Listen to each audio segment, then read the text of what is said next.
তো আজকে আমি ভীষণ হ্যাপি, তার কারণ হচ্ছে যাচ্ছি সোনার দোকানে কিছু কেনার জন্য। ওঠো ওঠো বাবা, সোনা ওঠো ওঠো, এবার উঠে যাও, ঘুমোবে। ছুটি পড়ে গেলে ঘুমোবে অনেকক্ষণ।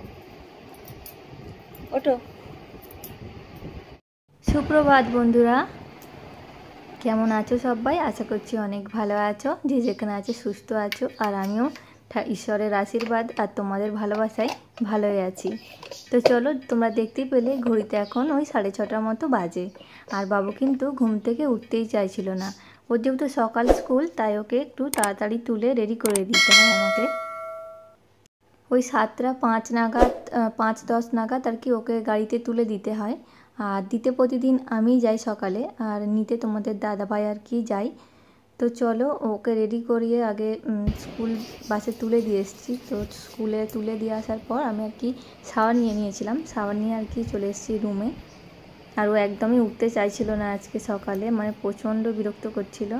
আর একটু আমি এখন রেডি হয়ে নিচ্ছি, ওই আর কি রেগুলার বেসে যেটা আর কি করে থাকি, সানস্ক্রিন বা ময়শ্চারাইজার লাগিয়ে নিচ্ছি। আর তোমরা দেখতেই পেলে ওর টিফিনে আজকে দিয়েছি ম্যাগি। তো স্কুল থেকে যদিও ওদের বারণ রয়েছে, কিন্তু তা সত্ত্বেও আজকে দিতে হলো, কিছু করার নেই। কারণ মানে ও বাবু প্রচণ্ডই বায়না করছিল যে ম্যাগি খাবে, নাহলে কিছু নিয়ে যাবে না ও। তো তাই জন্য আর কি বাচ্চাদের মানে মন রাখার জন্য এক দিন দিয়েই দিতে হয়। তো চলো, এদিকে রেডি সেডি হয়ে নিয়েছিলাম আমি। তো ফার্স্ট যেটা করবো সেটা হচ্ছে বিছানার চাদরটা আর কি চেঞ্জ করে দেবো। আর বাবু একটু জল ঢেলে দিয়েছিল আর কি। তো বাবুও জল ঢেলে দিয়েছিল, আর কয়েকদিন হয়ে গেল পাতা হয়েছে, তাই জন্য ভাবলাম আজকে একটু চেঞ্জ করে অন্য পাতি। তো চলো, এদিকে কিছু টুকটাক কাজকর্ম আছে, সেগুলো সেরে একদম চলে যাব রান্নাঘরে। তো চলো, আজকে বাজার থেকে আর কি তোমাদের দাদাভাই কি মাছ নিয়ে এসছে দেখাই তোমাদেরকে। তো আজকে বাজারে গিয়ে আর কি তোমাদের দাদাভাই নিয়ে এসছে চিংড়ি আর কাতলা। যেহেতু কাতলাগুলো কেটেই নিয়ে এসছে, আর চিংড়িটা আছে, আঁশগুলো ছাড়ানো হয়নি, তাই জন্য আমি একটা বঁটি নিয়ে বসে গেছি। ওই আঁশ টাঁশগুলো যেগুলো আর কি আছে কেটে নেবো, আর চিংড়ি মাছগুলো একটু পরিষ্কার করে নেবো। আর এই কাতলা মাছগুলো দিয়ে আজকে বানাবো হচ্ছে কালিয়া। আর এদিকে চিংড়িগুলো হচ্ছে বাপি বলেছে যে ফ্রাই খাবে, তো চিংড়ি দিয়ে আর কি একটা ফ্রাই করব, আর ওটা হচ্ছে কালিয়া বানাবো কাতলা মাছের। আর আমাদের বাড়িতে না সবাই বেশিরভাগই মানে ওই যে কোনো ফ্রাই মানে ফিশ ফ্রাই বলো, কোনো পকোড়া বলো, মানে এরকম আর কি তেলের জিনিস মানে বেশি খেতে পছন্দ করে আর কি, ফাস্টফুড যেগুলো আর কি। বাবু তো পছন্দ করেই, তার সঙ্গে সঙ্গে কিন্তু ওর দাদুও করে। আর এদিকে কিন্তু মানে কলে জল এসেছিলো, তাই জন্য আমি সব বোতলগুলো এক এক করে ভরে নিচ্ছিলাম। আর এদিকে আর কি মা একটু আলুটা মানে শেষ হয়ে গেছিলো, আর শসা লঙ্কা মানে যেগুলো ছিল না আর কি, সেগুলো কিনে দিয়ে গেছে। আমি আর কি টুকটাক আর কি গুছিয়ে রাখছি সব কিছুই। সত্যি মেয়েরা একটা তরল পদার্থ, তার কারণ হচ্ছে যে পাত্রে রাখা হয় সেরকম আকার ধারণ করে। কারণ বাবার বাড়িতে আগে আর কি মানে যতটুকুনি মা বলতো সেইটুকুনি করা হতো, বাকি আর কিছু না। কিন্তু এখানে এসে দেখো মানে সব কিছু নিজেকেই গুছিয়ে রাখা, কোনটাকে কি খাবে না খাবে সব কিছু নিজেকেই করতে হয়।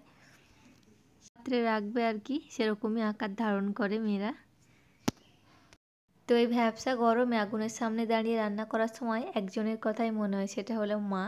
কারণ মা আগে রান্না করে আমাদেরকে খাওয়াতো, আজ এখন আমরা এই জিনিসটা করছি। তো এখন বুঝছি যে কতটা কষ্ট। তো ওদিকে মাছটা ভাজা হচ্ছে, আর আমি কিন্তু বাসনগুলো মেজে নিচ্ছি, যাতে করে তাড়াতাড়ি হয়ে যায়, দুটো কাজই একসঙ্গে মিটে যাবে কিন্তু। আর রান্না বান্না হয়ে গেলে আর কি বিকেলে খাওয়া দাওয়া করে বেরোবো হচ্ছে একটু সোনার দোকানে যাব। তো চলো, ব্লগটা দেখতে থাকো। তো চলো, খাওয়া দাওয়া সেরে আমরা বিকেলে মানে সন্ধ্যের দিকে বেরিয়ে পড়েছিলাম আর কি সোনার দোকানে যাবার জন্য। তো চলো, ফাইনালি কিন্তু সোনার দোকানে চলেও এসেছি, কিন্তু সেরকম একটা পছন্দ হচ্ছিল না। হাতের দেখছিলাম আর কি, হাতের পলা বাঁধানো, এগুলো কিন্তু বেশ ভালোই লাগছিল, মাছের ডিজাইন করা ছিল। তো আমার একটা আর কি পলা বাঁধানো ছিল, সেটা আর কি ভেঙে গেছিলো। তো সেটা পাল্টে আর কি বদলে আমি আর একটা নেবো বলে আর কি অন্য। তো দেখছিলাম, তার জন্য এটা আর কি রেগুলার পরার জন্য হবে না, তার জন্য নিচ্ছিলাম না। আর যেগুলো ছিল সেগুলো একটু মোটা, সবসময় পরে থাকার জন্য না, আমি একটু সরু টাইপসের খুঁজছিলাম আর কি, সেরকম আর কি মিলছিল না। আজকে কিন্তু আমার পছন্দ হয়নি, আমি অর্ডার দিয়ে এসেছি। আর কি নিচ্ছি সেটাও কিন্তু তোমাদের দেখাবো আমি। তো চলো, নেক্সট ব্লগে তোমাদেরকে দেখাবো।